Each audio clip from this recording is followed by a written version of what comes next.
وأصحابه ومن والاه ومن تبعهم بإحسان إلى يوم القيامة. وبعد.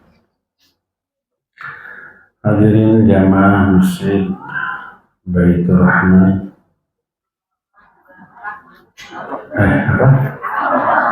Ar-Rahman.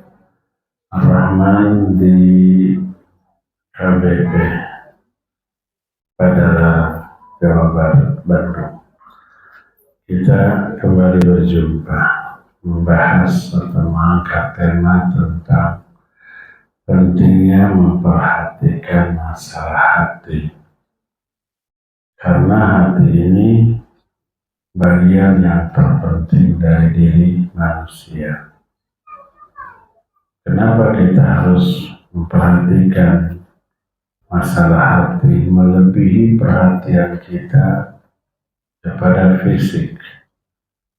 Kalau kita punya aib secara fisik, di wajah ada kokolotin, ada jerawat, apa yang kita lakukan? Cepat-cepat diobati ke dokter kulit, ke salon, karena takut dinilai buruk oleh orang.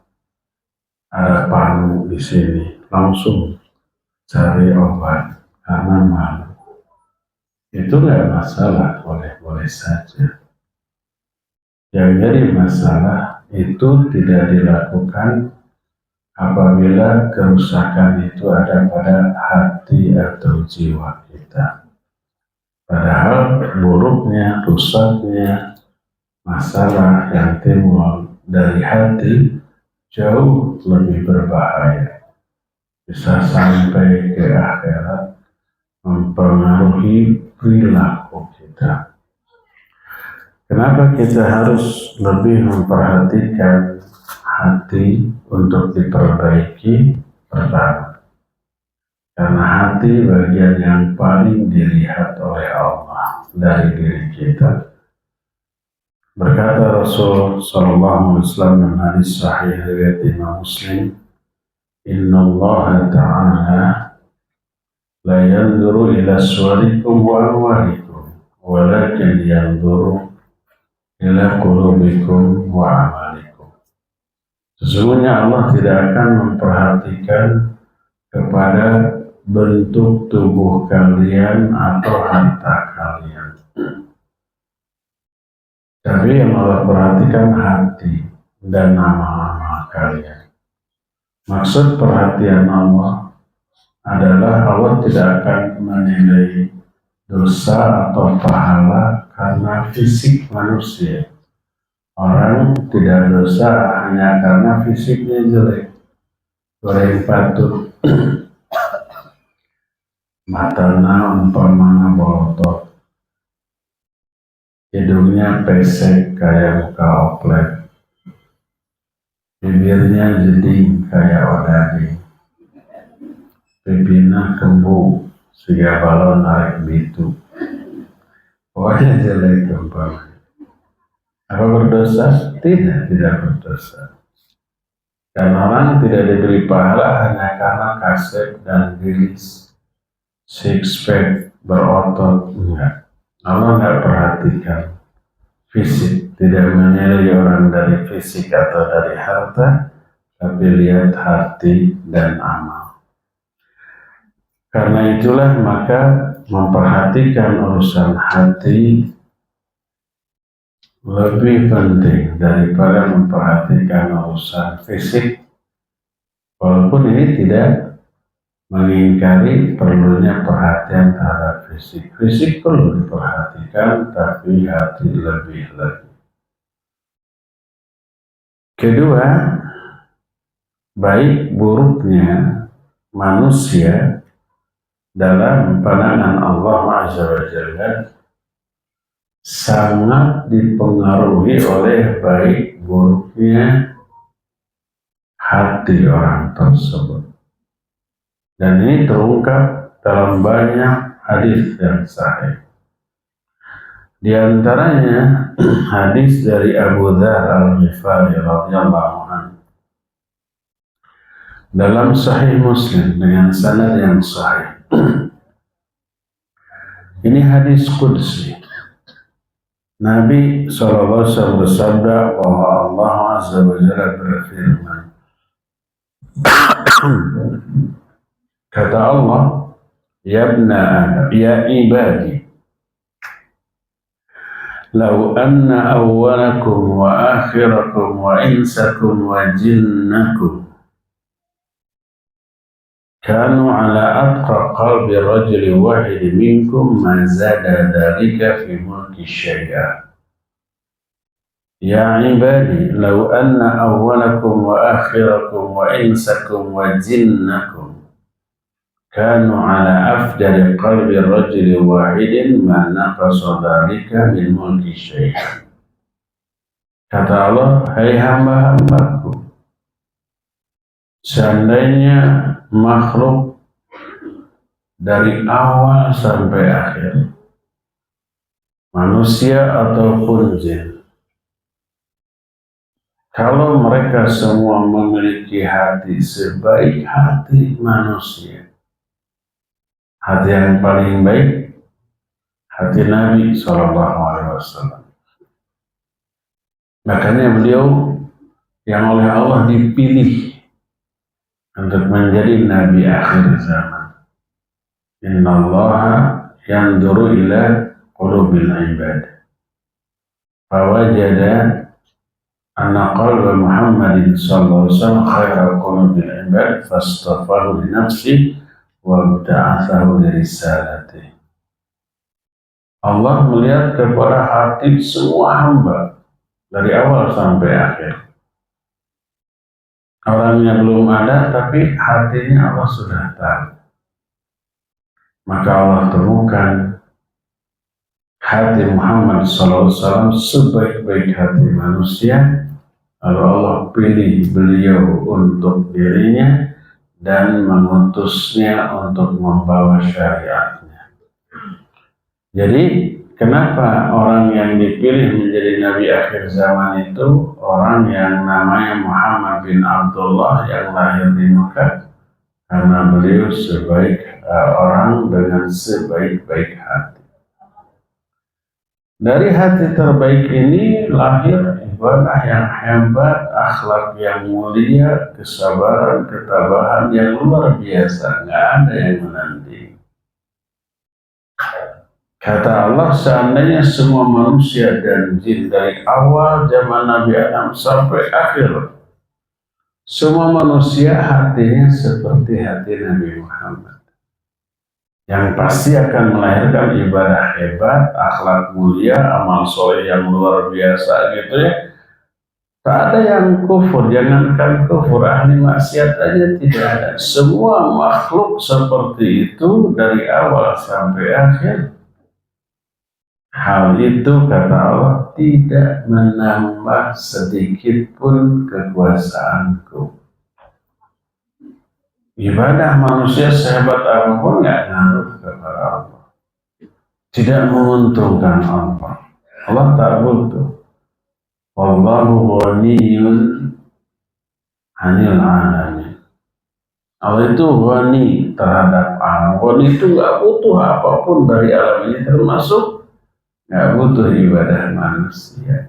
Kalau manusia ibadah bukan untuk kepentingan Allah.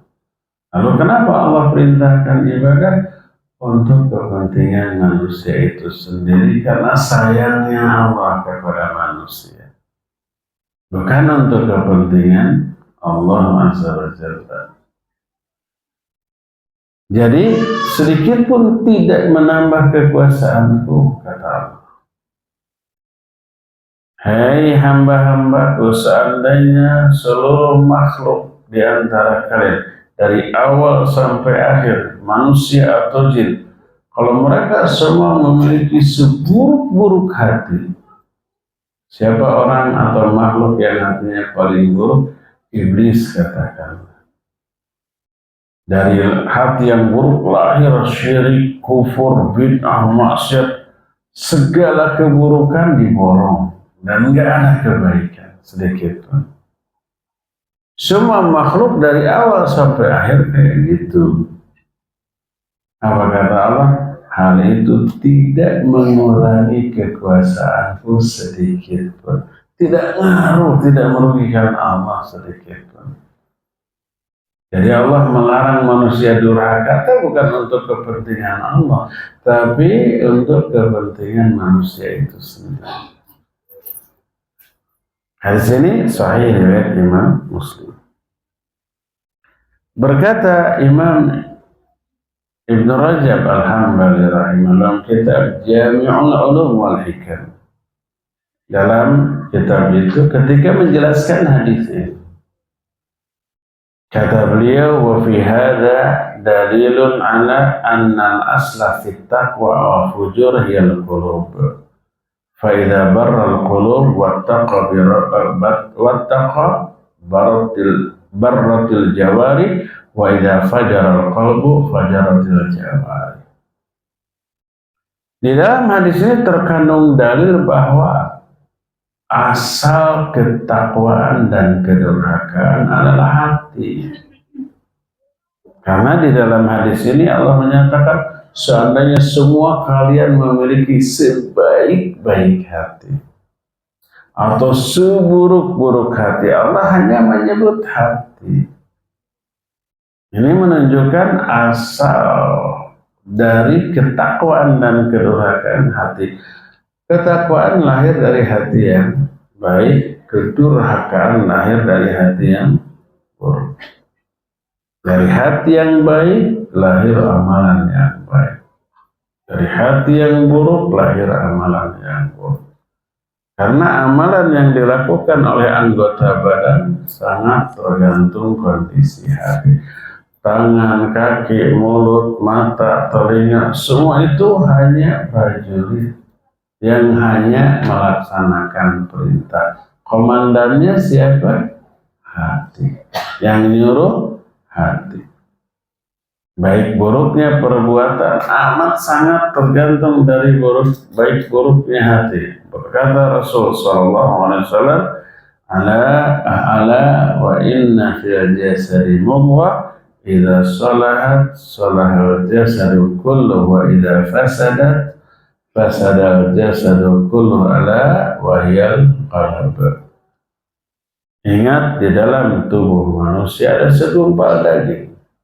Bila segumpal daging ini baik seluruh amal yang dilakukan oleh jasadnya. Bila buruk pula. Jadi baik buruknya amal yang dilakukan oleh jasad, oleh anggota badan sangat tergantung dari keadaan hati.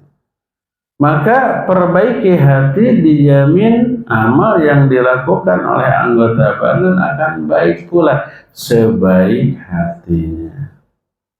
Karena itu antara ketakwaan hati dengan amalan anggota badan sinergi selaras. Iman atau ketakwaan itu tempatnya di dalam hati. Kata Nabi, at-taqwa hahuna. Nggak bisa dilihat. Tapi bisa diketahui karena ada indikatornya. Apa indikatornya? Amal, akhlak. Amalnya baik, pasti hatinya baik. Akmalul mu'minina imanan ahasinahu akhlaqah. Orang mukmin yang paling sempurna imannya adalah orang mukmin yang paling baik akhlaknya. Akhlak ini cermin iman. Iman sempurna, akhlaknya sempurna. Man kana yu'minu billahi wal yawmil akhir falyakun khairan aw liyasmut falyukrim dhaifa falyukrim jaro. Siapa yang beriman kepada Allah dan hari akhir, ini iman dalam hati. Adalah kalau ngomong tuh yang baik. Atau dia muliakan tamu, muliakan tetangga, itu akhlak. Iman diaplikasikan dalam bentuk akhlak. Jadi akhlak, baik buruknya akhlak tergantung kondisi iman. Iman menggambarkan kondisi hati dan akhlak menggambarkan amalan yang dilakukan anggota badan. Jadi perbaiki hati, maka dengan sendirinya amal yang dilakukan oleh anggota badan juga bakal baik sebaik hati. Jadi nggak ada orang mengatakan saya mah gini-gini juga hati nama baik. Emang saya nyebelin sih, suka ngebully, suka bikin kesel orang, tapi hati saya baik.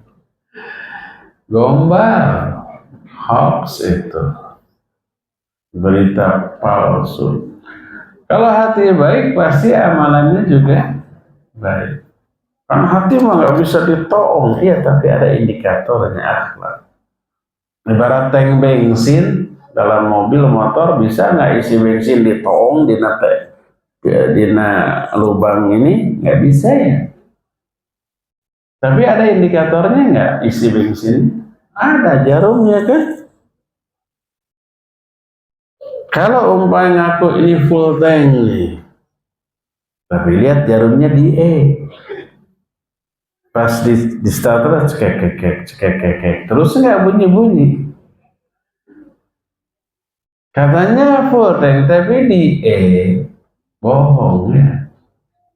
Jadi walaupun isi tank bensin tidak bisa dilihat, ditong gitu, karena mengkol meremnya, tapi ada indikatornya. Kalau memang penuh, pasti di F, penuh kan. Kalau umpamanya over, singkatan tidak penuh. Kalau E apa? Bukan, salah. Emergency. Kalau di E masih ada sabara letter memang bisa 50 km 5 letter ya. Tapi kalau sudah di emergency nih, cepat isi lagi gitu. Katanya kata orang bengkel. Saya nggak nanya ke orang bengkel bahwa F itu penuh gitu. Ternyata. Jadi kondisi bensin tidak bisa dilihat, tapi ada indikator. Iman di dalam hati, tapi ada indikatornya, itu amal. Ya, perbaiki amal, maka perbaiki hati, amalnya akan sebaik hati. Ini alasan yang kedua kenapa kita harus lebih memperbaiki hati.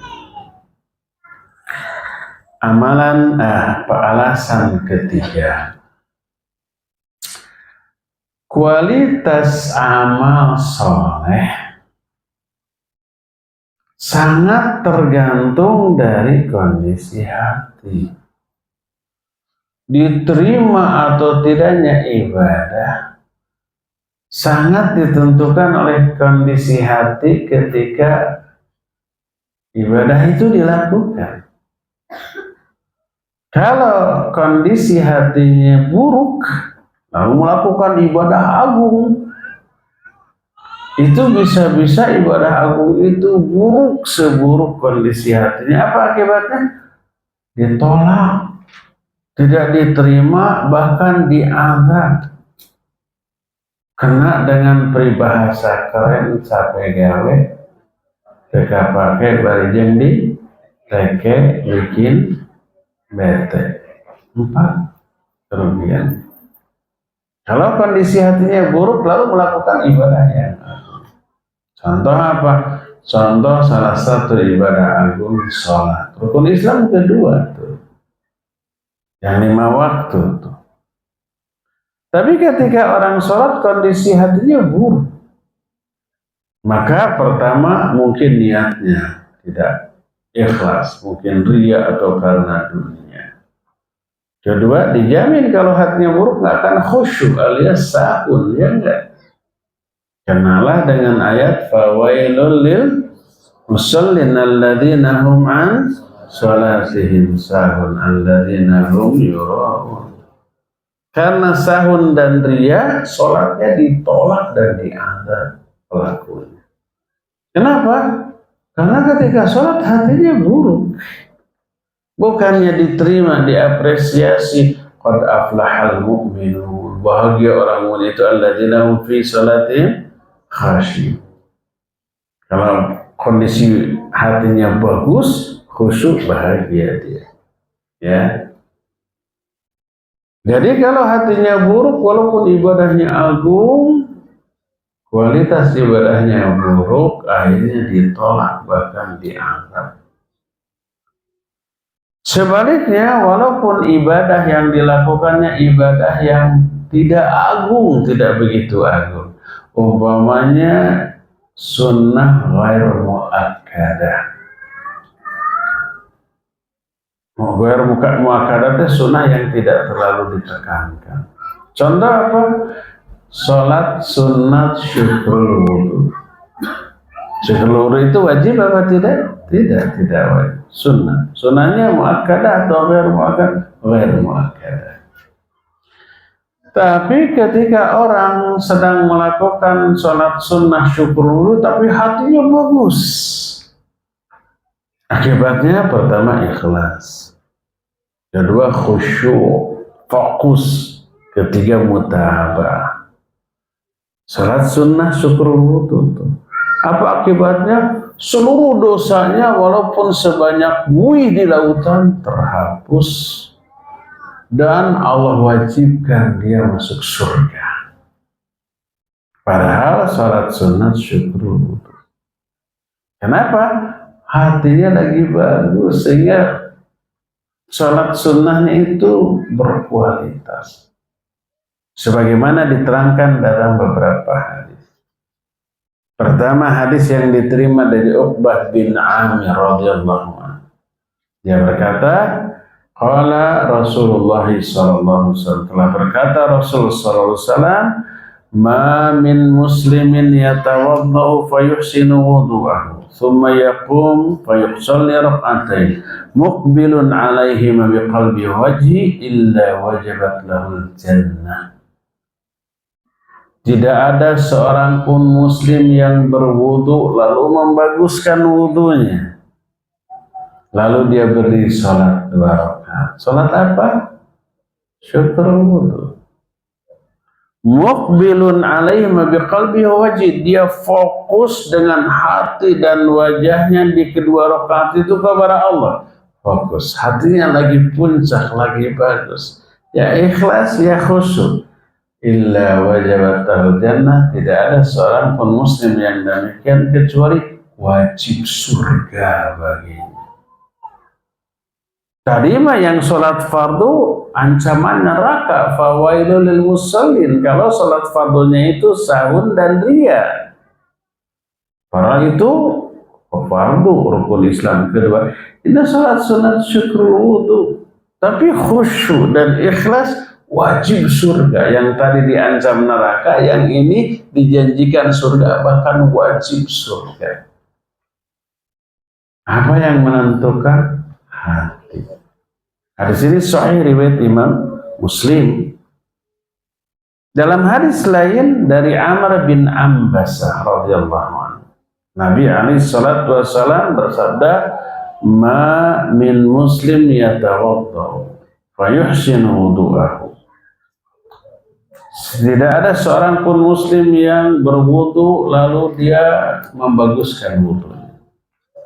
Fa in huwa qama fa shalla, lalu dia berdiri lalu sholat 2 rakaat. Fahamidallaha wa athna alaihi wa majjadahu billadhi huwa lahu ahlun wa farraga qalbahu lillah. Lalu dia di dalam sholatnya memuji Allah, menyanjung Allah, memuliakan Allah dengan kata-kata yang layak bagi Allah. Wa farraga qalbuhu lillah, dia fokus hatinya kepada Allah. Illan sarafa min khati'ati kahayati yawma waladatsu ummuh, maka tidaklah dia demikian kecuali ketika dia beres sholat terhapus seluruh dosanya seperti pada hari ketika dia dilahirkan oleh ibunya, seperti bayi lagi. Padahal salat sunat syukur wudu yang ghair muakkadah, tapi hatinya lagi bagus sehingga ia ikhlas, ya khusyuk, ya mutaba'ah, semua dosanya diampuni. Ini dijadikan dalil oleh sebagian ulama bahwa sholat menghapus dosa termasuk dosa besar. Karena banyak dalil. Pertama kata Nabi SAW, gimana pendapat kalian kalau di hadapan rumah salah seorang kalian ada sungai? Jangan mandi 5 kali sehari. Jangan dibayangkan Citarum sungainya. Mandi di sana bukan bersih, tapi langsung gegetret sih kan. Tanya. Ini mah sungainya bersih, murni. Bening sampai dasarnya pun kelihatan. Aya beunteur nu nyumput di balik batu juga kelihatan. Beunteur teh ikan kecil, impun gitu. Kelihatan saking apanya? Beningnya bersih. Dia mandi 5 kali sehari, masih adakah daki yang tersisa? Kata para sahabat, la wallahi tidak ada. Kita jangan 5 kali, 2 hari sekali, 2 kali sehari aja sudah merasa kayak bersihnya. Ini 5 kali diruruan, gegetret segala. Jangankan daki yang kecil, jangankan daki yang gede, yang kecil pun diruruan sehat, bersih. Seperti itu sholat, menghapus dosa, termasuk yang kecil, termasuk yang besar. Didukung dengan hadis ini, dia seperti pada hari ketika dia dilahirkan oleh ibu, seperti bayi lagi. Apakah semua sholat, baik fardu ataupun sunnah, menghapuskan termasuk dosa-dosa? Tadi tergantung kualitas sholat. Kalau sholatnya full ikhlas dan khusyuk dari awal sampai akhir, bisa membersihkan semua dosa. Kalau sholatnya full dari awal sampai akhir melamun, maka nggak ada dosa yang terhapus walaupun sedikit. Jadi seberapa banyak dosa yang terhapus oleh sholat kita sangat tergantung pada apa? Kualitas sholat, keikhlasan dan kekhusyuan serta mutaba'ahnya. Perhatikan 3 aspek dalam sholat ya.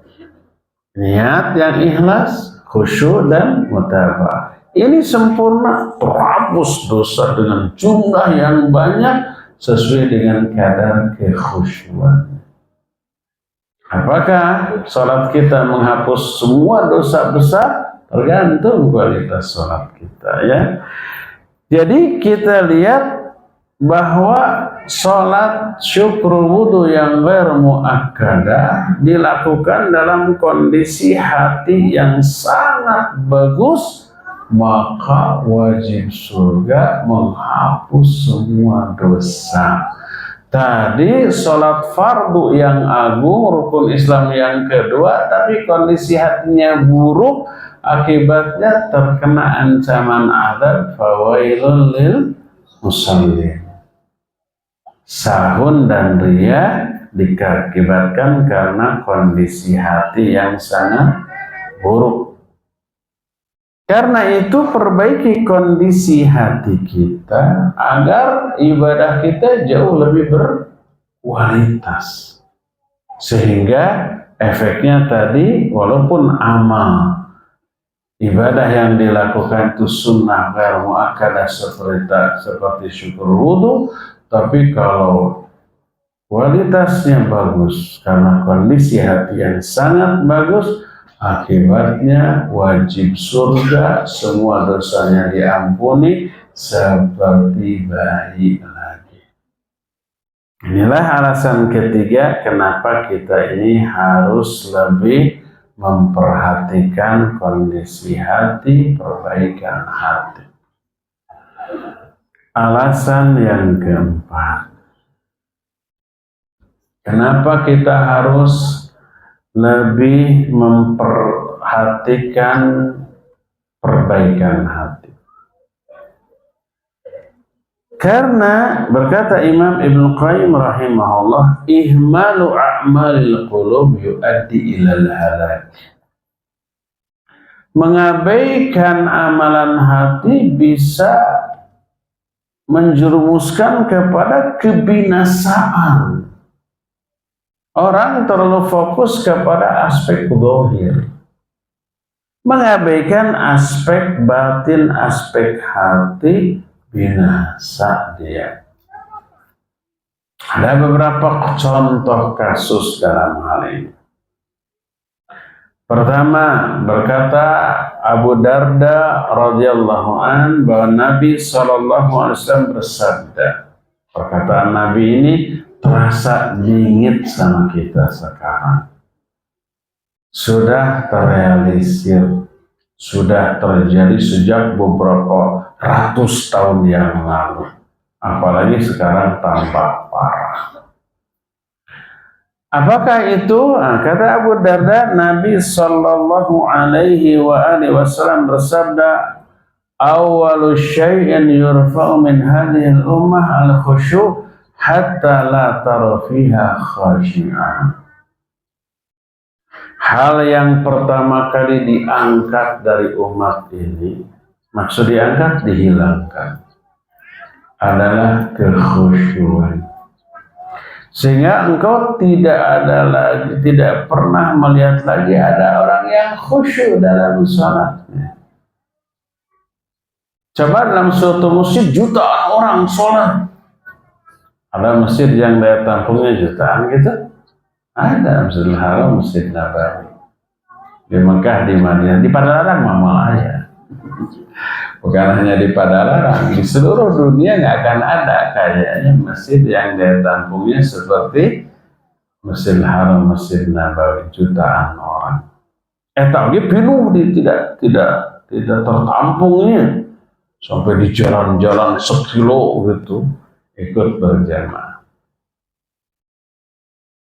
Yakin nggak ada yang khusyuk 1-2 orang? Tidak yakin. Mungkin ada, mungkin, tapi tidak yakin lah. Kata Nabi SAW, yang pertama kali dihilangkan dari umat ini kekhusyuan, sehingga engkau tidak melihat lagi ada seorang pun yang khusyuk. Ketika hadis ini sahih riwayat Imam At-Tabrani dalam kitab Mu'jamul Awsat, dan hadis ini sahih sebagaimana dijelaskan dalam kitab Sahih Al-Jami'.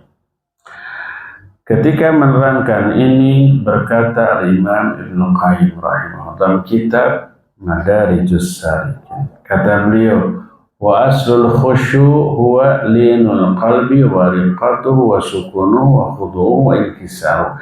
فإذا خشع القلب تبعه خشوع جميع الجوارح والأعضاء لأنها تابعة له. Asal kekhusyuan dari hati, hati yang lembut, hati yang sensitif, mudah tersentuh, hati yang tawadhu, hati yang diterangi oleh ilmu. Bila hatinya khusyuk, kekhusyuan hati akan diikuti oleh kekhusyuan anggota badan, karena anggota badan mengikuti kondisi hati. Suatu saat Sa'id bin Al-Musayyib melihat orang sholat, tapi kedua tangannya palid ngopepang. Banyak gerak, sedikit-sedikit si imamahnya itu, di imamah tuh sorban palid gini. Sorban kalau orang Arab kan pakai sorban. Sudah benar itu teh. Dibenar-benarin bikin ini. Kemudian buka lagi, benerin lagi. Padahal tidak apa-apa. Atau orang sambil sholat sambil nyawa janggo gitu. Apalagi jam dilihat gitu. Pokoknya tidak mau diam. Apa kata Ibnu Musayyib? Idza khasha'a qalbu hada khasha'a jawarihu. Kalau hati orang ini khusyuk seluruh anggota badannya. Nabi atau para ulama zaman dulu kalau sholat lama seperti patung tak bergerak. Badannya sekhusyuk hati. Tapi kalau umpamanya hatinya tagiwur, ingat kadi, wah dijamin tuh. Mungkin kakinya edek gitu ya, tangannya tidak cicing gitu. Ada di sini yang ketika sholat tangannya tidak cicing. Ngaku ada. Ada apa banyak? Banyak apa semua? Tak. Dulu ya, waktu saya kuliah, saya pernah kuliah sana di Jakarta. Ada masjid sebelum zuhur saya masuk. Ada orang, bukan orang Indonesia sih. Jangan saya sebut nanti senegara disinggung.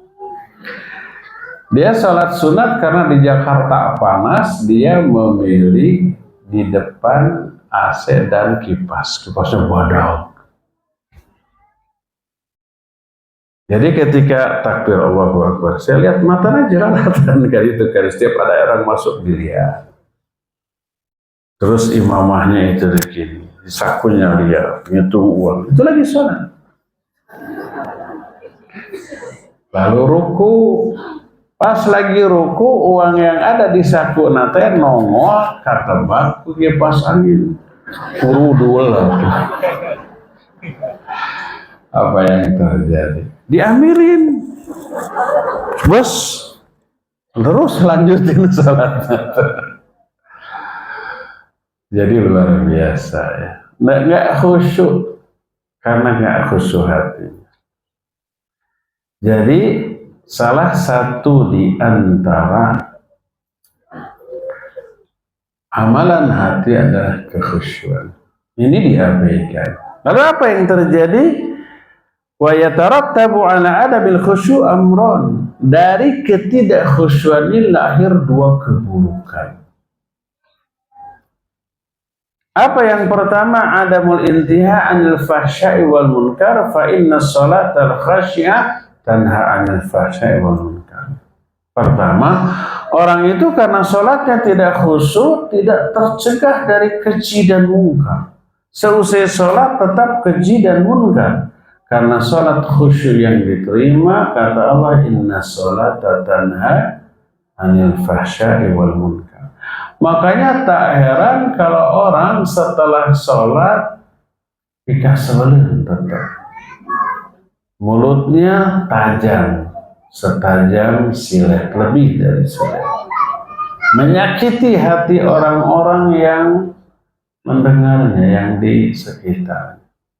Keji dan munkar. Itu indikator sholatnya ditolak.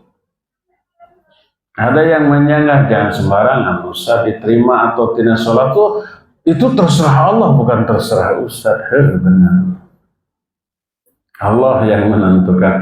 Tapi Allah sudah menerangkan tanda-tanda orang yang sholatnya diterima dan sholatnya ditolak. Salah satu tanda orang yang sholatnya ditolak, seusai sholatnya dikasih belum. Tetap keji, tetap mungkar. Seorang sahabat datang, ya Rasulullah, inna imro'atan kathurat sholatuha wa thiyamuha wa tu'dhi jirana. Ya Rasulullah, ada tuh seorang perempuan PK sebulan, dia rajin sholat malam, rajin saum, tapi suka menyakiti tetangga. Hari ibadah tapi tukang menyakiti tetangga. Apa kata Nabi SAW? Dia di dalam neraka. Kenapa? Karena menyakiti tetangganya itu indikator sholatnya itu ditolak, tidak diterima oleh Allah. Pasti kualitas dari sholatnya itu buruk sehingga melahirkan akhlak yang buruk. Jadi dari ketidakkhusyuan pertama lahir keburukan akhlak. Kedua itu di dunia. Adamul falah yaumal qiyamah. Kedua, dia tidak akan bahagia pada hari kiamat karena Allah mengaitkan kebahagiaan seorang di akhirat dengan kekhusyuan di dalam salat. Allah berfirman, qad aflahal mu'minun alladzina hum fi salatihim khashi'un. Sungguh berbahagia orang-orang beriman itu orang yang ketika salatnya itu khusyuk. baru bahagia. Jadi kebahagiaan dikaitkan dengan kekhusyuan dalam sholat. Bila sholat tidak khusyuk, tak ada bahagia di akhirat. Kena dengan ancaman fawailun lil musallin. Ini contoh kasus pertama orang yang mengabaikan amalan hati berupa kekhusyuan dalam sholat. Dia fokus gerakan sholatnya harus sunnah. Itu betul. Cara angkat tangan, cara sedekap, cara ruku, doa-doanya harus sesuai sunnah. Tapi nggak cukup di sana. Karena kewajiban sholat bukan hanya kepada fisik, tapi terutama kepada psikis. Jangan hanya fisik kita yang sholat. Kita berdiri, kita ruku, kita i'tidal, kita sujud, itu fisik.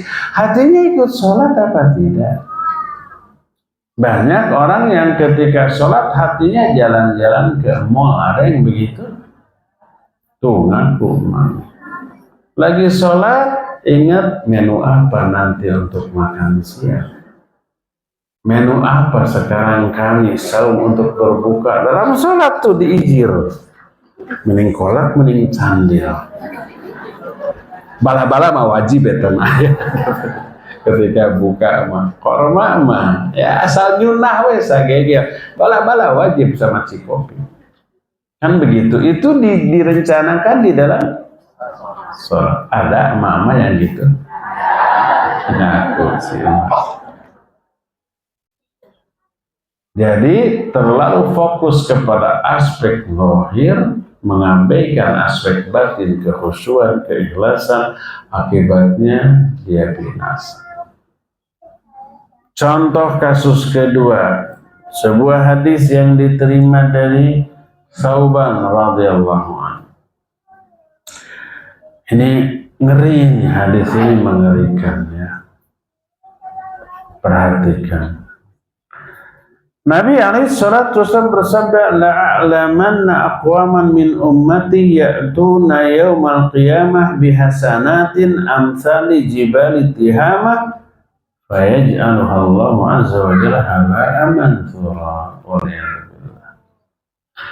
Kata Nabi sallallahu alaihi wasallam, aku benar-benar mengetahui ada beberapa kaum dari umatku. Umatku ini umat Islam kita semua. Mereka nanti datang pada hari kiamat dengan membawa pahala kebaikan sebesar gunung Tihamah. Tihamah itu lebih besar daripada gunung Uhud. Sebuah pegunungan gitu, panjang, tinggi. Tapi Allah jadikan pahala sebesar gunung Tihamah itu ibarat debu yang ditiup angin, habis. Tak bersisa. Jadi itu lebih mengecewakan secara psikis. Jadi ketika datang kiamat, pahala saya segunung. Sudah optimis, bakal selamat, bakal bahagia, tiba-tiba hilang semua tanpa bekas, tanpa sisa. Kecewa nggak? Bingit kecewa. Kehilangan sesuatu. Coba umpamanya kita bawa uang segepok 10 juta umpamanya, atau 2 gepok lah biar tambah banyak. Terus ke supermarket ambil 5 troli, gak 1 troli kan cukup, dibuang semua. Wah, sudah bahagia semua, kebutuhan rumah tangga setahun tuh mencukupi ya. Setelah semua penuh gitu, semua kebutuhan gak ada yang terlewatkan, ditulis dulu. Pas di kasir, berapa? 19 juta. Pas dikodok uangnya hilang, tidak ada. Aduh, kumaha ieu teh gitu. Kira-kira gimana? Nangis, apalagi emak-emak. Bisa gogorowokan, gogorentelan, adu gelancer gitu. Karena kecewa berat. Sudah ada keuntungan atau barang yang dibutuhkan, ternyata hilang, gak bisa. Akhirnya di-cancel semua. Beda dengan kita datang ke mall, ke supermarket. Kere, gak ada uang, gak ada apa. Untuk apa? jalan-jalan rojali. Nah, rojali teh rombongan jalan beli.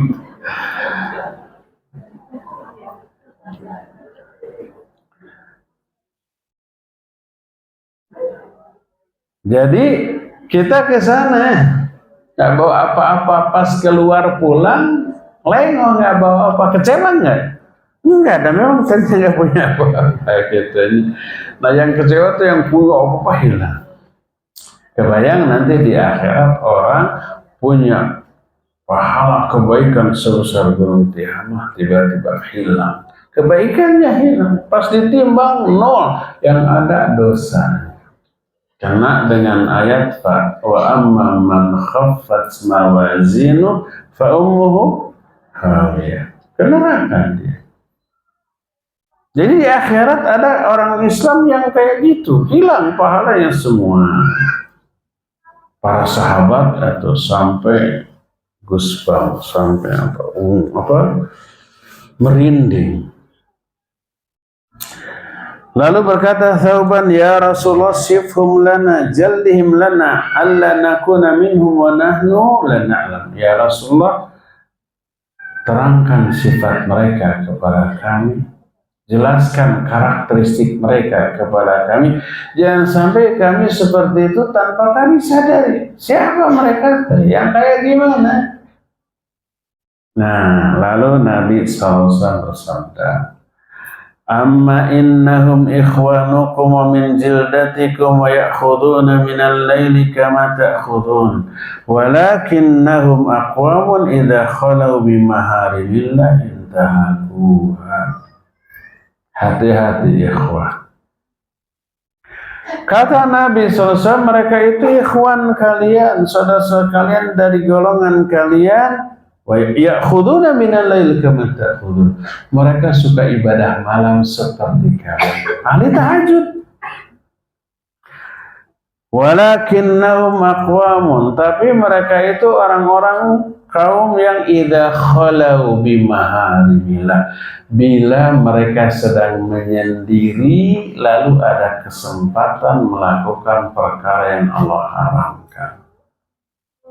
Sering saya bilang, perkara yang Allah haramkan, yang Allah larang itu mengandung daya tarik luar biasa, menyenangkan. Semua yang Allah larang menyenangkan, ya enggak? Makanya peminatnya sangat banyak.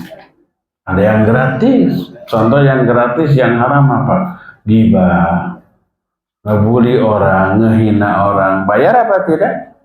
Gratis. Ada yang bayar. Apa yang bayar? Yang mahal. Mabuk. Bayar? Mahal tuh. Ya, jutaan satu botolnya juga. Barijan itu enak. Sehingga nanti rasanya enak-enak cikopi. Coba orang minum cikopi, kelihatan atau tidak? Suruput. Ada sehannya kan? Tapi kalau orang minum-minum plus, gitunya senang. Kelihatan rasanya tidak enak semua. Peminatnya ada banyak. Coba antum malam-malam, terutama weekend, malam Ahad, jalan-jalan ke tengah kota. Jangan ke tengah. Pokoknya banyak. Macet itu di tengah kota, dan tempat-tempat mabok, tempat-tempat hiburan malam penuh. Itu orang miskin bukan? Bukan, orang miskin nggak akan mampu beli. Jutaan. Mahal. Mabuk, judi. Judi harus punya uang? Ya iya, kalau enggak bisa bayarnya. Zina. Harus ada uang? Iya. Bisa 100-200 ribu? Konon 80 juta. Itu 10 tahun yang lalu. Beritanya heboh. Tapi peminatnya banyak. Nah, makanya ketika menyendiri dia langgar apa yang Allah haram itu. Makanya kata Nabi SAW, idza khalau bimaharimillah intahakuha. Ketika mereka bersendirian, nggak ada orang tahu, lalu menemukan perkara yang Allah haramkan, mereka melanggarnya. Hadis ini sahih diriwayatkan oleh Imam Ibnu Majah dengan sanad yang sahih sebagaimana diterangkan dalam kitab Silsilah Al-Ahadits As-Sahihah. Ketika menerangkan hadis ini, ada sebuah kitab yang menjelaskan syarah hadis namanya Risalah At-Tabukiyah. Beliau menyatakan, "Fahaula'i qamu bi'amalin dhahirah wa ahmalu a'malal qulub falam yuraqibullaha fi khulwatihim. Wal muraqabah ilmul qalbi bi qurbir rabbi." Mereka yang diterangkan dalam hadis tadi, mereka yang fokus amalan-amalan zahir. Tadi tahajud rajin, mungkin saum sunnah rajin, tapi mengabaikan amalan batin yaitu muraqabah. Muraqabah itu amalan hati dalam bentuk selalu merasa diawasi oleh Allah. Namanya muraqabah. Jadi setiap detik Allah mengawasi kita tanpa henti. Bukan hanya aspek zahir, aspek batinnya juga Allah tahu nggak? Tahu. Wallahu alimun bidzatis sudur. Walaqad khalaqnal insana wa na'lamu ma tuwaswisu bihi nafsu wa nahnu aqrabu ilaihi min hablil warid. Kami yang menciptakan manusia, kami tahu apa yang dibisikkan oleh hati-hati mereka. Kami lebih dekat dibanding ular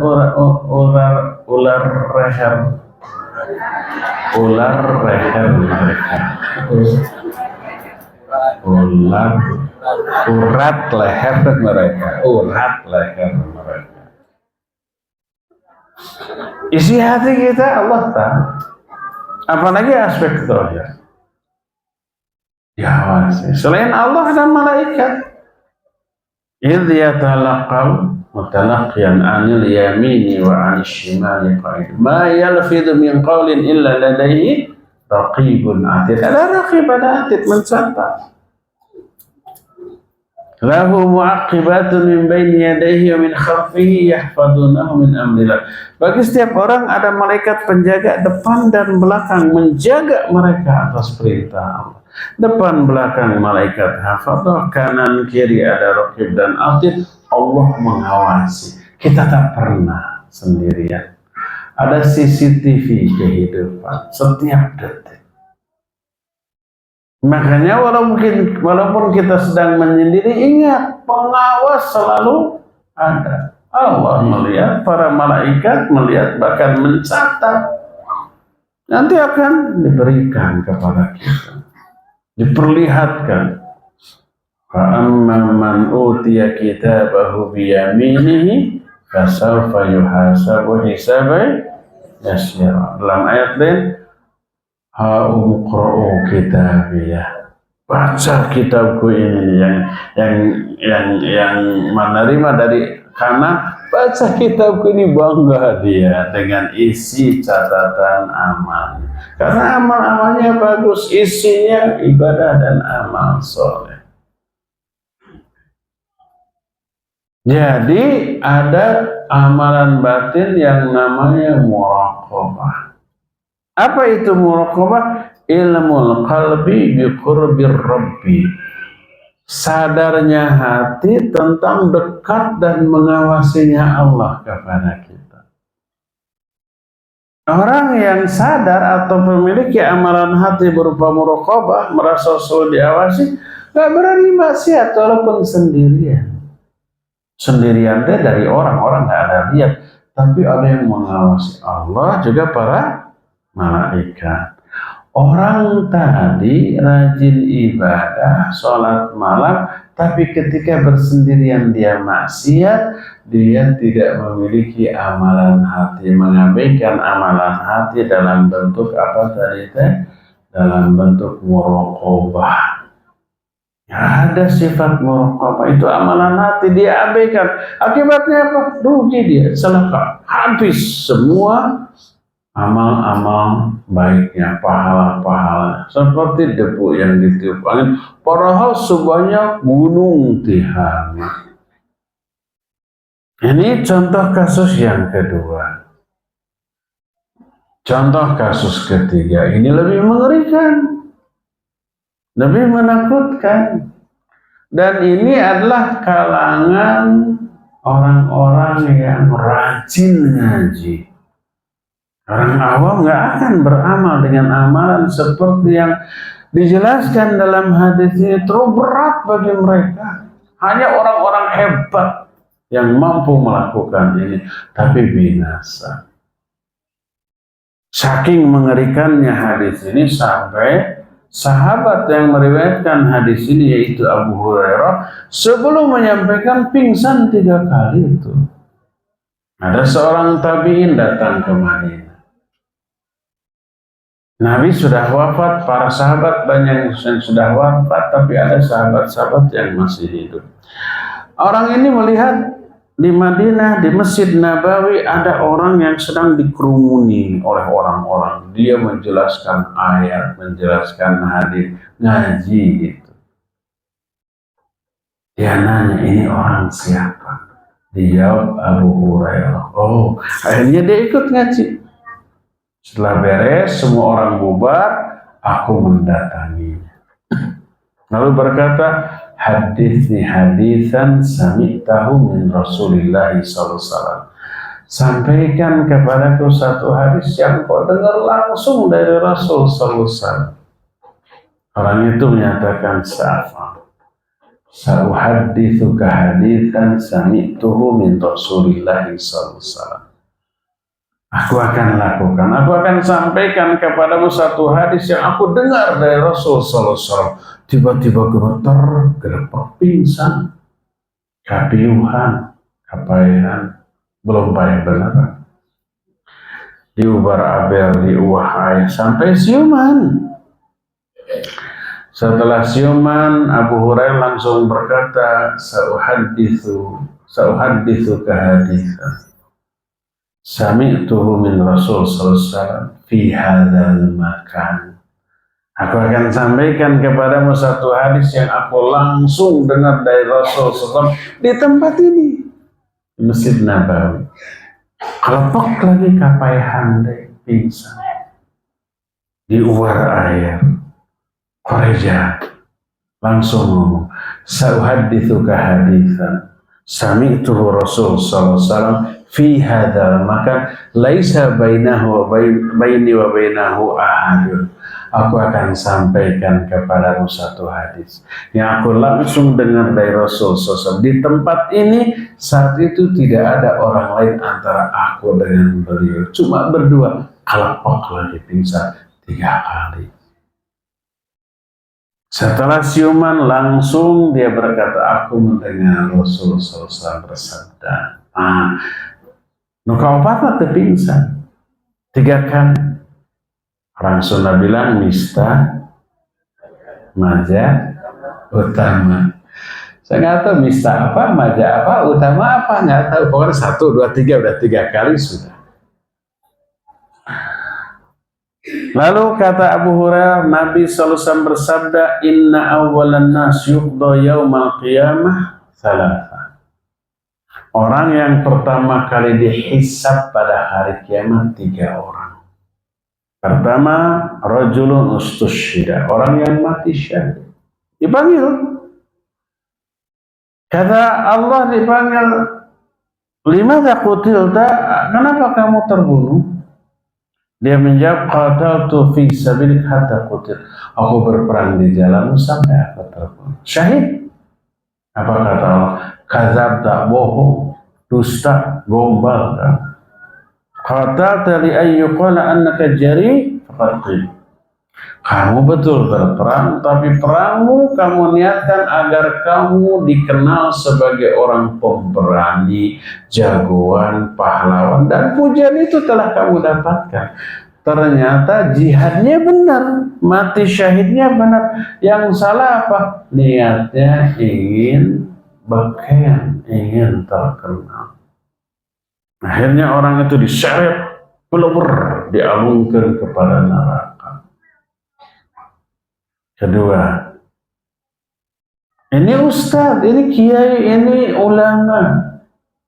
Allah tanya, aku berikan banyak kenikmatan, apa yang kamu telah lakukan dengan itu? Orang itu menjawab, Rabbi ta'allamtul ilma wa 'allamtu wa qara'tu fikal Qur'an. Ya Allah, selama hidup aku belajar, mengajar, baca Quran, belajar, mengajar, baca Quran. Ada nggak orang kaya yang kayak begini di dunia sekarang? Jarang, mungkin ada satu dua. Ustadz kita di sini begitu? Enggak. Saya tidak hanya belajar, mengajar, dan baca Quran. Saya lari juga ke gunung.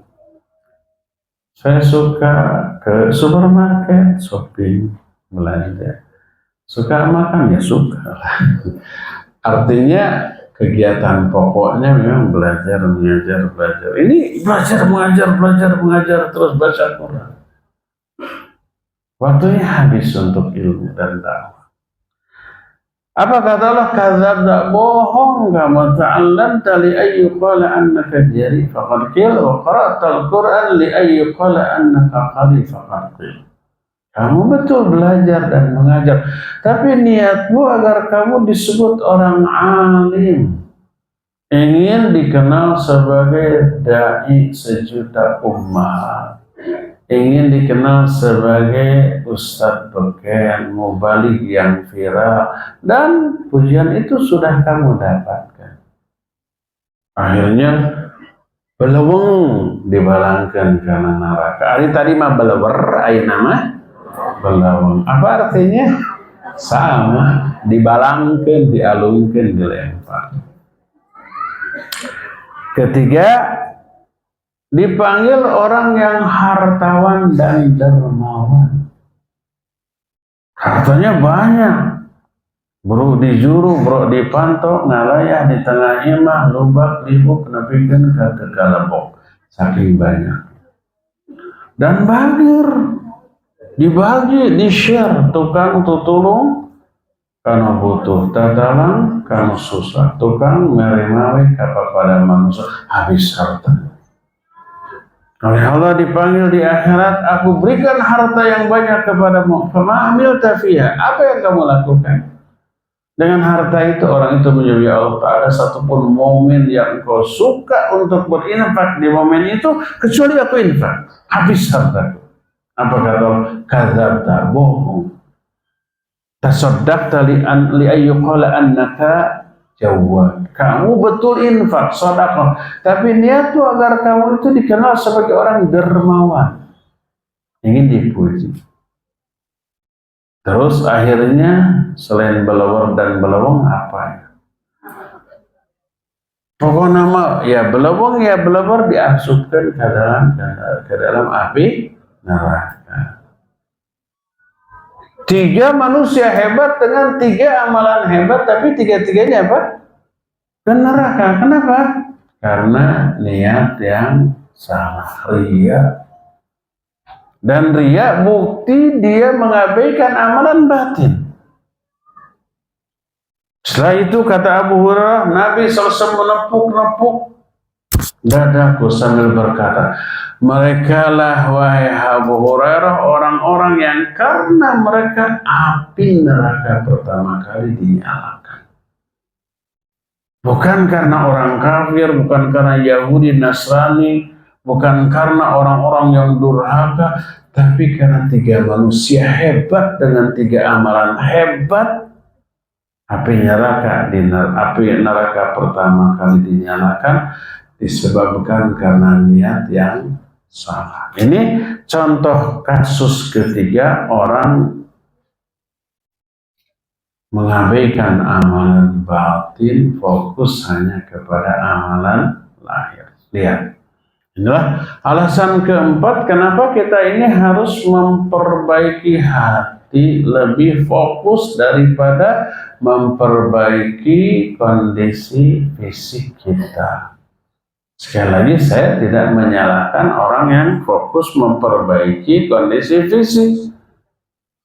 Ya, kalau ada jerawat diobati, kalau ada kokoloten diobati, kalau ada panu dioleskan.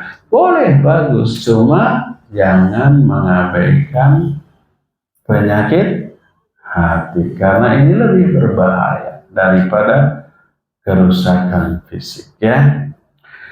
Nah, dan banyak lagi alasan-alasan lain kenapa kita harus lebih fokus memperbaiki hati daripada fisik. Sekarang bagaimana cara memperbaiki hati, mengobati hati? Ada berapa poin? Pertama, waktunya sudah habis untuk menerangkan. Jadi baru mukaddimah saja dulu tentang perlunya memperbaiki hati. Intinya entah kapan, entah di mana. Semoga Allah mempertemukan kita kembali di masa-masa yang akan datang. Kita masuki sesi tanya jawab. Kalau ada pertanyaan dipersilakan. Wa sallallahu ala nabiyina Muhammadin wa ala alihi wa ashabihi wa sallam.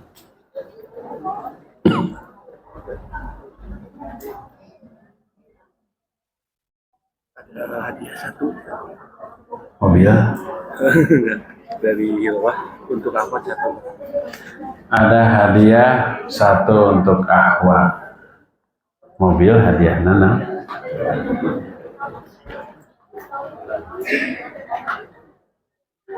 Ahwat yang mau hadiah, boleh disebut hadiahnya apa? Biar dia daya tarik gitu.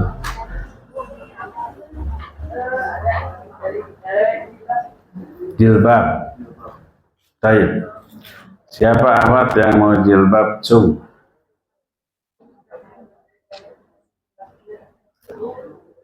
Kalau sudah ada yang ngacung, panitia yang nunjuk. Terus ambil mic tuh di Ikhwan, diacungkan tuh. Nah, silakan yang ditunjuk ambil mic, lalu kabari saya sudah siap ditanya di tarosan. Sudah ada? Sudah siap?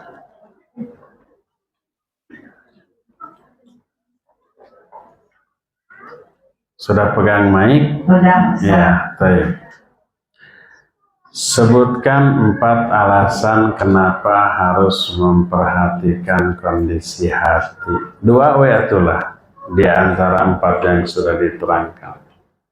1. Yang pertama, memperhatikan kondisi hati agar ibadah kita menjadi khusyuk. Yang kedua, mengikhlaskan semua amal ibadah yang akan kita laksanakan dengan memperhatikan kondisi hati kita.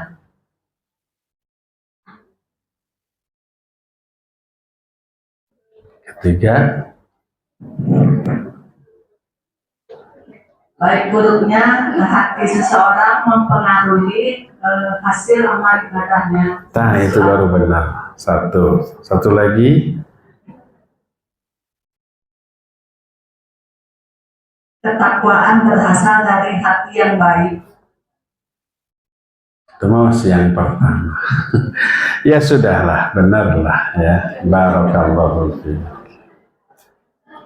4 ini yang pertama karena hati adalah perkara yang paling diperhatikan oleh Allah. Kedua, baik buruknya amal tergantung dari baik buruknya hati dan seterusnya ya. Kasih jilbab, kasih.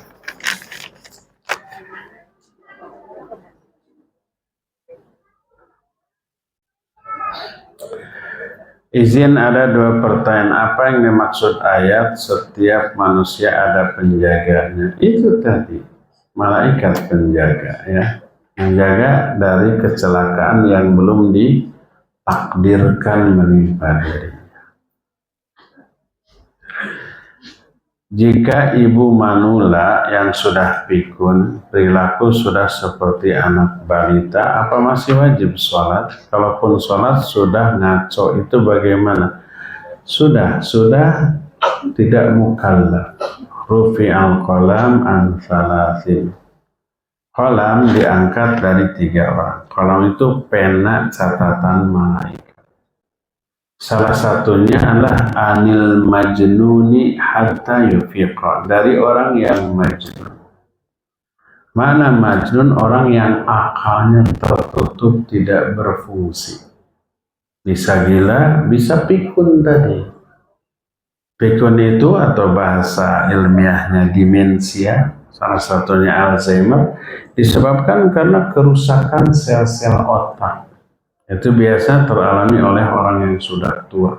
Sel-sel otaknya mati, itu final, tidak bisa diperbaiki katanya. Tidak bisa disembuhkan karena sudah mati. Otomatis volume otaknya mengecil, mengkerut. Kalau mengkerut wadah otak dalam tengkorak kosong, bagian kosongnya itu ditempati oleh apa gitu, ya. Karena rusak sel-sel otak, maka fungsi dari otak banyak hilang. Fungsi mengingat, dia pelupa. Fungsi memahami, dia tidak paham kalau orang ngomong. Fungsi berbicara, dia bicara tapi kita nggak paham. Disuruh sholat malah bingung. Ya sudah, itu mah la yukallifullahu nafsan illa wus'aha. Sudah terangkat kolam, sudah tidak mukallaf, sudah tidak wajib lagi, ya. Disuruh sholat juga bingung dia. Dan kadar keparahan ini bertingkat-tingkat, dari mulai ringan. Kalau ringan masih bisa sholat semampunya, walaupun hanya 2 rakaat. Walaupun setelah berdiri, tiba-tiba sujud, tiba-tiba tahiyat, biarkan semampunya. Tapi kalau umpama diajari, ibu salah tadi, bingung dia, stres, karena nggak paham penjelasan kita. Fungsi otak untuk memahami sudah hilang, ya, malah kasihan. Maka sudah biarkan seadanya, tanpa harus diqadha, tanpa harus dibayar dengan diat, kecuali saum Ramadan bayar fidyahnya, ya. Kalau sholat enggak.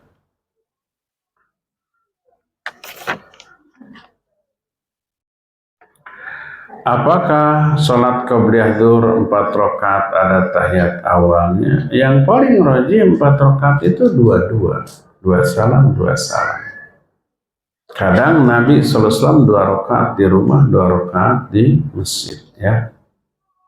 Itu karena Nabi SAW selalu sholat sunat dengan 2 rakaat, 2 rakaat.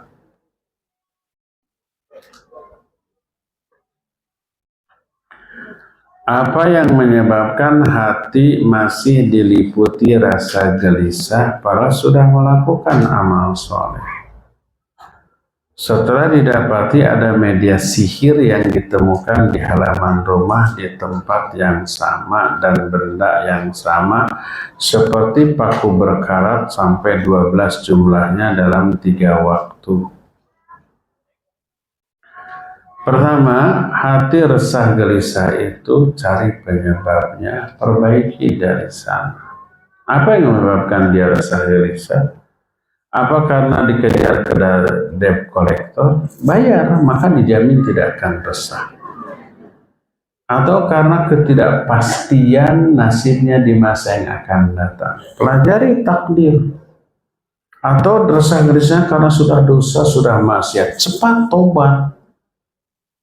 Dan seterusnya. Jadi tergantung penyebabnya.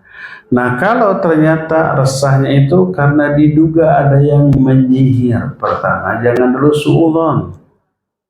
Mungkin ada paku 12 itu mungkin jatuh, atau mungkin karena tukang memang ingin menyimpan dulu ini gitu, dikubur di halaman kita. Besoknya mau diambil, pas diambil sudah nggak ada, kita sudah gali. Kenapa ditanam dulu biar berkarat gitu? Kenapa berkarat? Mungkin karena pertimbangan tertentu yang akan dia lakukan mungkin. Wallahu a'lam. Jadi jangan dulu suudzon, ya. Andai benar ada sihir yang diyakini ada antenya. Apa antenya? Banyak berzikir, banyak sholat, minta perlindungan kepada Allah Azza wa Jalla. Kalau ditemukan indikasi ada buhul atau ada alat sihir, hancurkan dengan cara dibakar. Ta'awudz dulu, bismillah dulu, bakar, sihirnya insya Allah musnah, ya. Wallahu a'lam.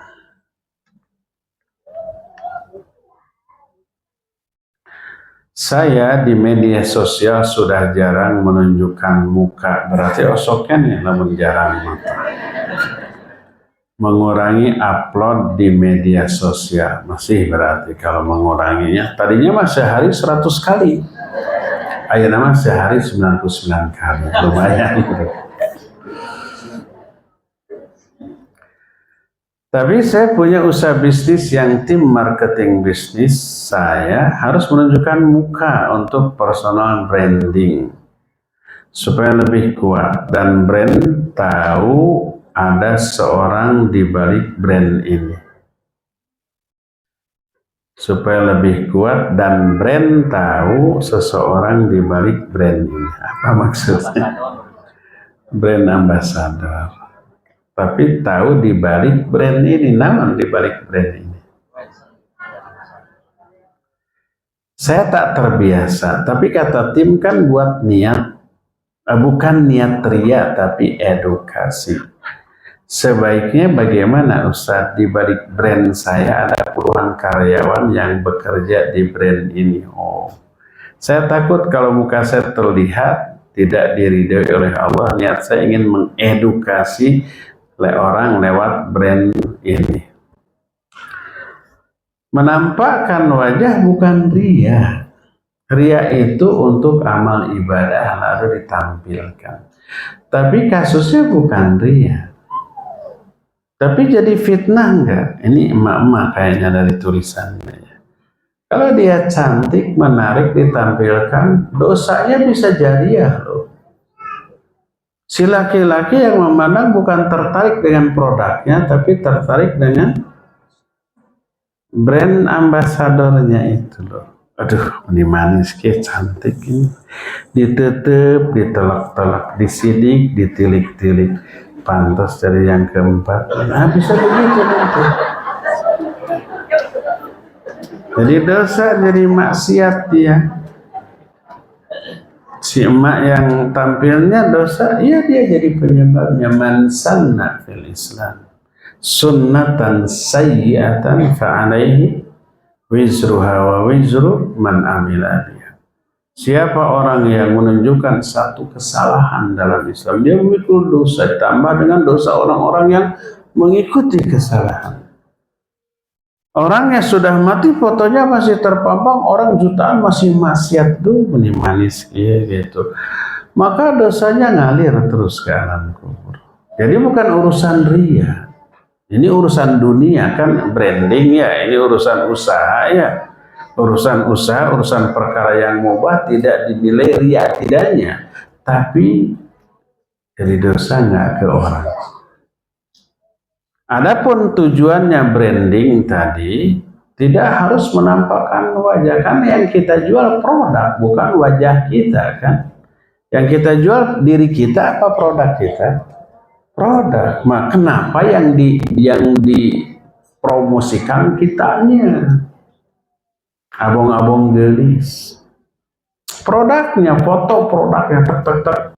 Terus ada apa namanya? Ada fiturnya, ada penjelasan rinci tentang produk ini, keunggulan-keunggulannya. Kalau cireng, cireng istimewa, terbuat dari aci pilihan, terus higienis, rasanya tidak akan kalah dengan daging. Bisa begitu, ya. Jadi tidak ada hubungannya antara branding dengan menampakkan wajah owner. Enggak ya, karena yang kita jual bukan orangnya, bukan ownernya, tapi produknya. Jadi tidak nyambung kalau mempromosikan produk tapi yang ditampilkan orang. Jaka sembung bawa parang, jangan golok. Tidak nyambung sayang. Kalau golok terlalu kasar.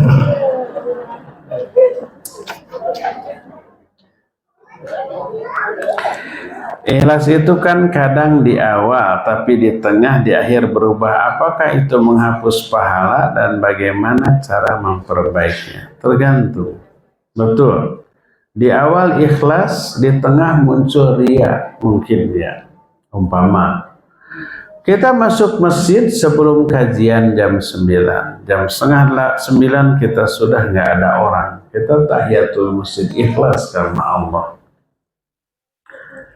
Pas ketika berdiri, ketika baca Fatihah, ada kedengaran orang masuk. Dari dehemnya, dari batuknya, ini calon mertua. Datang setan tuh, mumpung ada calon mertua. Ayo dibaguskan sholatmu. Siapa tuh beres sholat langsung akad. Akhirnya dia ikuti, iya. Akhirnya sesegukan, pura-pura ekspresi nangis. Bacaannya lama, sujudnya lama.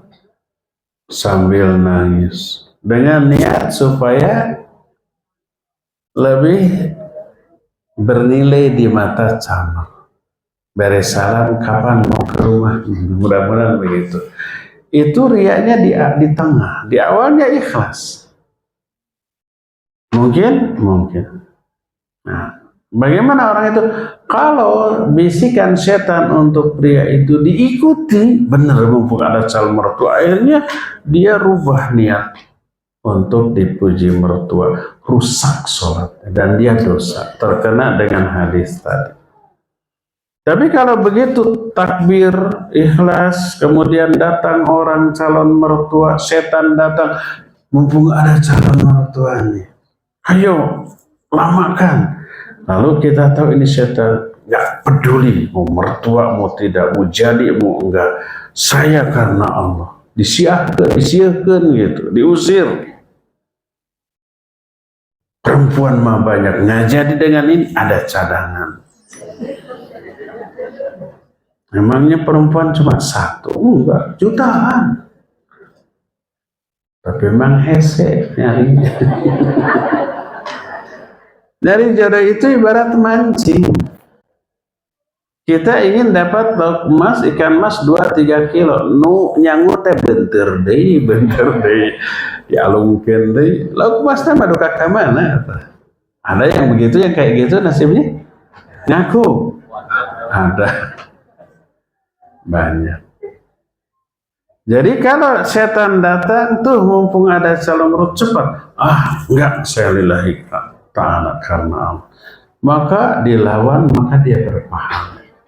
Salatnya tidak rusak, amalnya tidak rusak karena bisikan setan untuk ria tadi dia lawan, ya. Allah.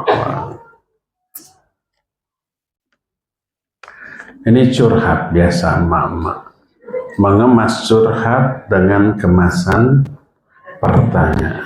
Coba dengar. Bagaimana kalau suami itu? Mungkin ada suaminya di sini. Pulang jangan berantem ya. Ikhwan sabar.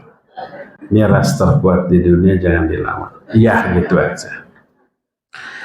Bagaimana kalau suami apabila diminta uang sama istri selalu bilang tidak ada. Padahal uangnya ada.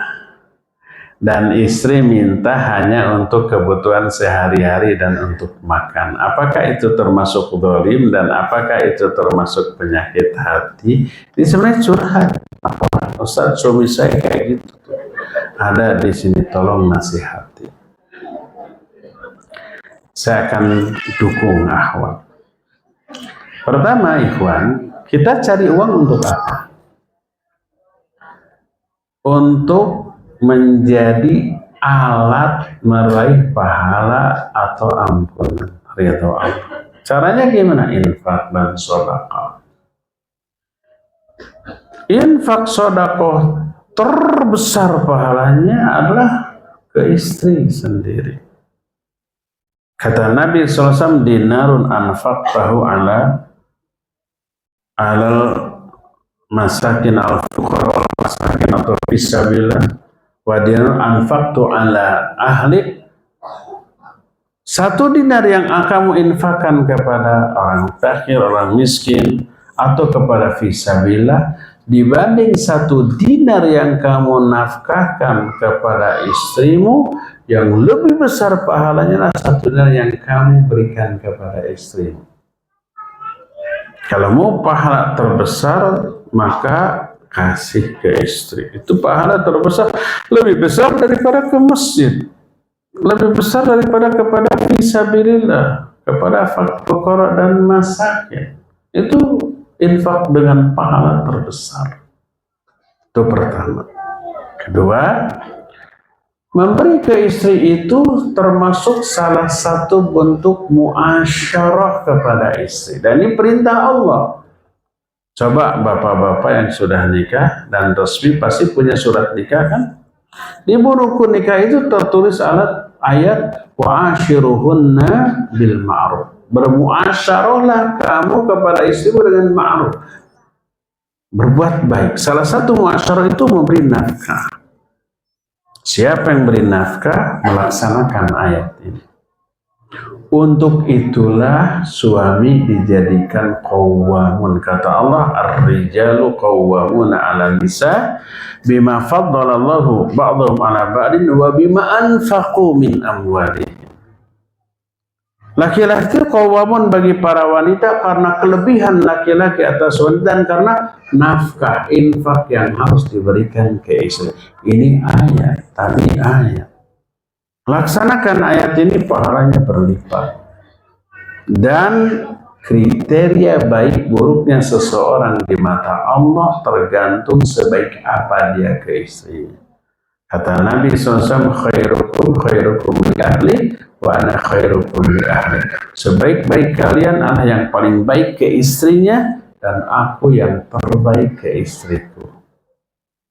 Apa para suami tidak kabita dengan ini?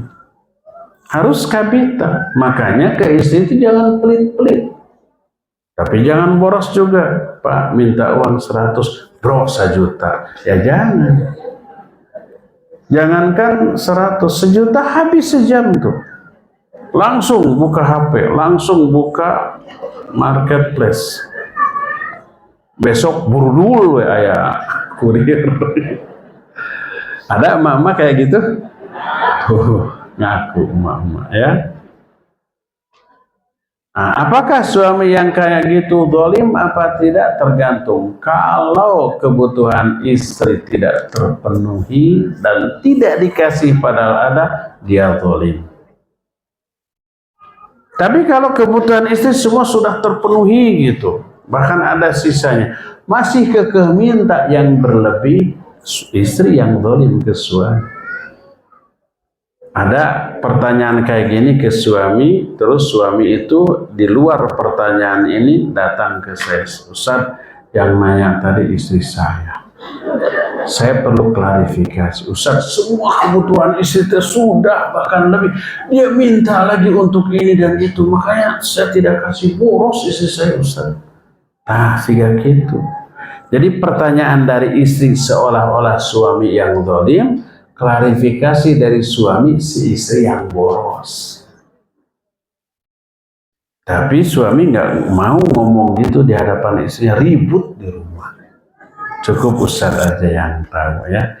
Jadi intinya kalau istri betul-betul kurang untuk kebutuhan sehari-hari, untuk makan sehari-hari, nggak ada, minta ke suami, tidak dikasih padahal ada, suami zalim. Kata Rasul SAW, kafa bil mar'i ithman idza dayya'a mayya'un. Cukuplah seorang itu berdosa apabila menyia-nyiakan orang yang ada di bawah tanggung jawabnya, tidak dinafkahi gitu, itu dosa ya. Tapi kalau sudah terpenuhi tapi minta tambahan lalu oleh suami tidak dikasih, maka suami bagus. Pernah nggak para istri Nabi minta nafkah tambahan? Pernah. Dikasih enggak? Turun ayat, diancam. Lihat surah Al-Ahzab, kata Allah, ya ayuhan nabi qul li azwajika in kuntunna turidnal hayata dunya wa zinataha fata'alaina umatti'kunna wa usarrikunna sarahan jamila. Hai Nabi, katakan ke istri-istrimu, kalau kalian menginginkan kehidupan dunia dan kemewahannya, sini aku akan penuhi, tapi akan aku ceraikan kalian dengan cara menceraikan yang baik. Diancam cerai atas perintah Allah kalau menuntut suami melebihi dari kebutuhannya ya. Allahu a'lam. Apakah ada ancaman bagi yang melakukan operasi plastik tanpa alasan syar'i? Iya, itu merubah ciptaan Allah. Apa yang Allah berikan terbaik bagi kita. Hidungnya pesek dioperasi jadi mancung, hitam dioperasi jadi belang. Maka itu merubah ciptaan Allah. Tidak boleh. Ya. Alis sudah diberi yang terbaik, dikerok, dikeruk, lalu bikin alis baru dengan spidol. Itu merubah ciptaan Allah, nggak boleh. Tanpa alasan syar'i, nggak boleh.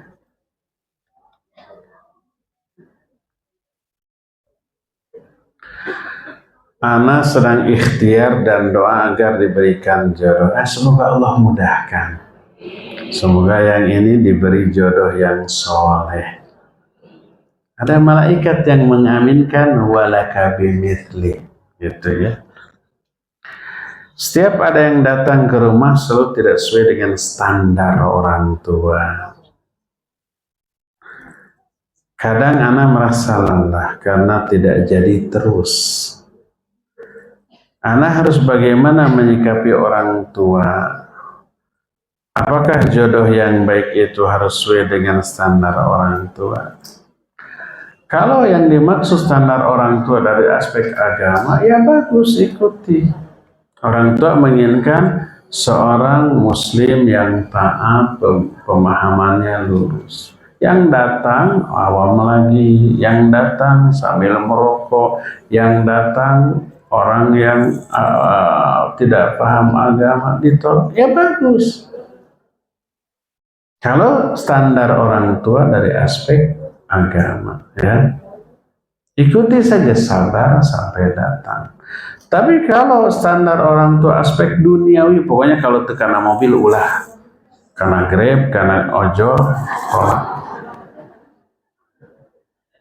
Nah, maka ngobrollah dengan orang tua. Ma, Pak, kan yang mau nikah saya, bukan mama. Saya itu asal agamanya baik saja. Gak apa-apa kaya, asal agamanya baik.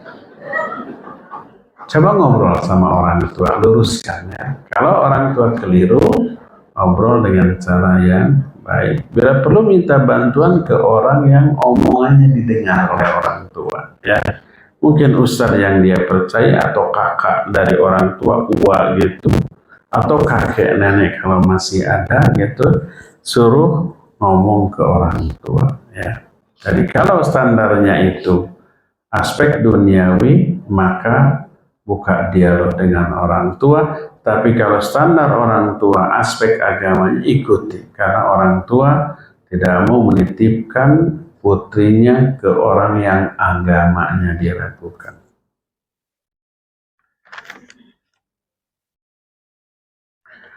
Apa boleh mengambil uang milik suami untuk sedekah? Tidak boleh. Harus atau wajib izin suami. Kalau enggak, dosa. Kecuali mengambil uang untuk keperluan makan mereka, boleh. Umpamanya nggak ada beras, nggak ada makanan, suami nggak ada, kakak karena saku gorehel 10 juta, boleh diambil. Harus bilang? Tidak harus bilang. Kalau untuk nafkah, untuk makan. Dan ini pernah dulu Hindun, istrinya Abu Sufyan, datang. Ya Rasulullah, Abu Sufyan orangnya pelit. Kalau tidak diminta, nggak ngasih. Boleh nggak saya ambil uangnya tanpa sepengetahuan Abu Sufyan? Maka dia boleh. Kalau untuk itu ya. Tapi kalau untuk keperluan di luar nafkah, nafkah sudah terpenuhi. Ada yang lain, wajib bilang. Termasuk untuk infak dan sedekah. Mau ngaji nih. Bilang ke suami, Pak, nanti ada kenceng, saya mau ngisi ya 10 juta. Kata suami, boleh, silakan. Ya.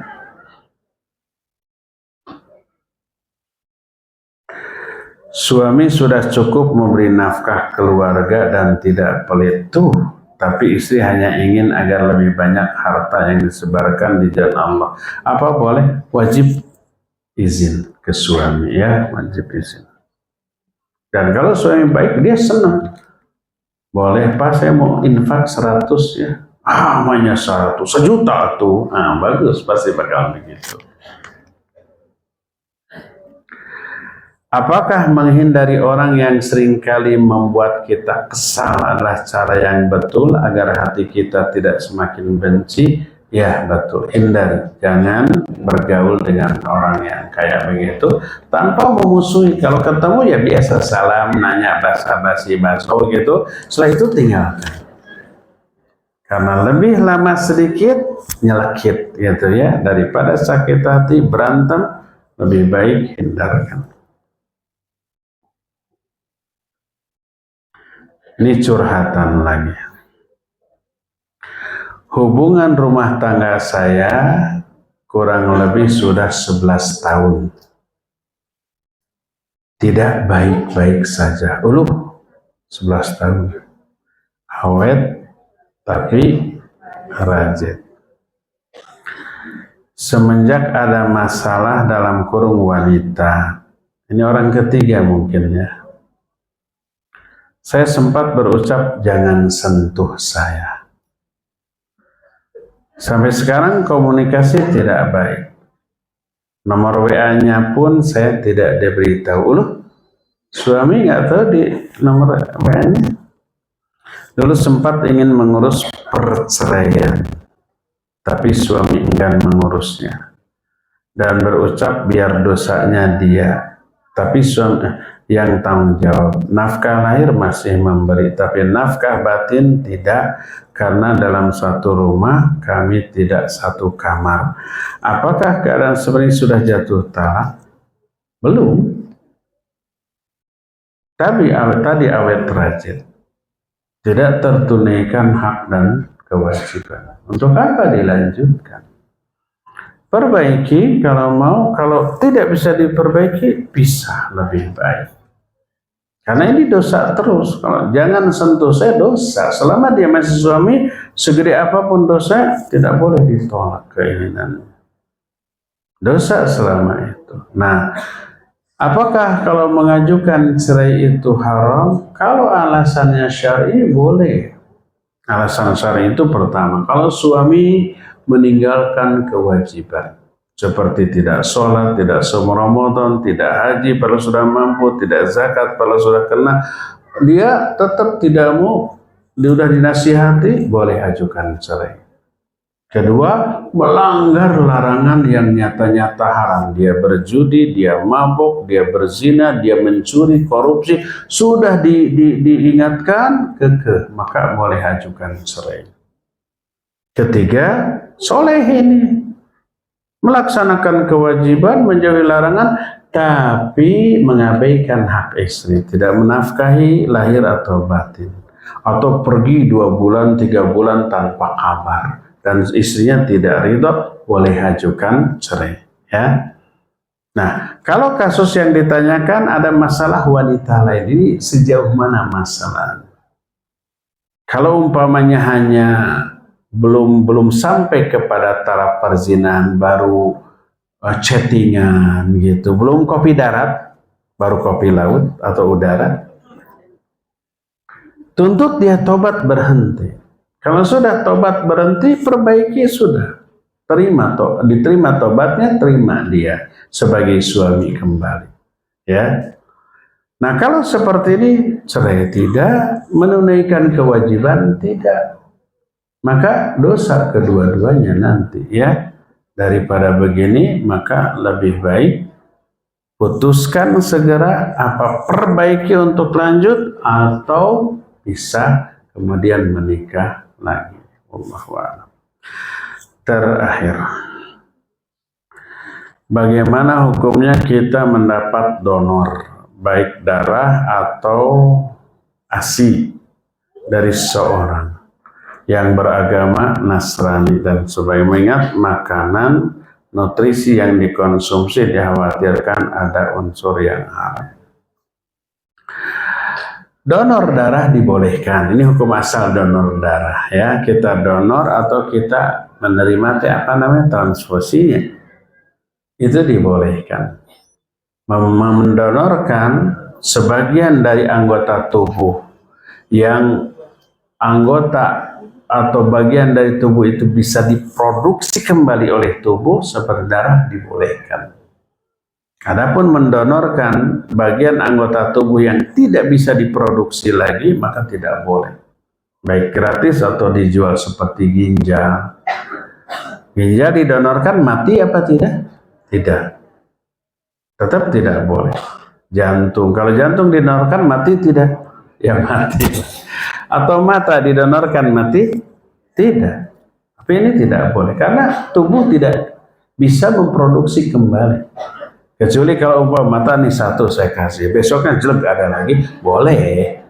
Tapi kan tidak. Kalau darah kan diproduksi nggak? Diproduksi lagi, ya. Maka kalau darah dibolehkan. Termasuk kita kekurangan darah lalu transfusi, menerima donor boleh, hukum asal boleh. Cuma ada cuma pilih dari orang yang soleh, karena itu masuk darah daging kita.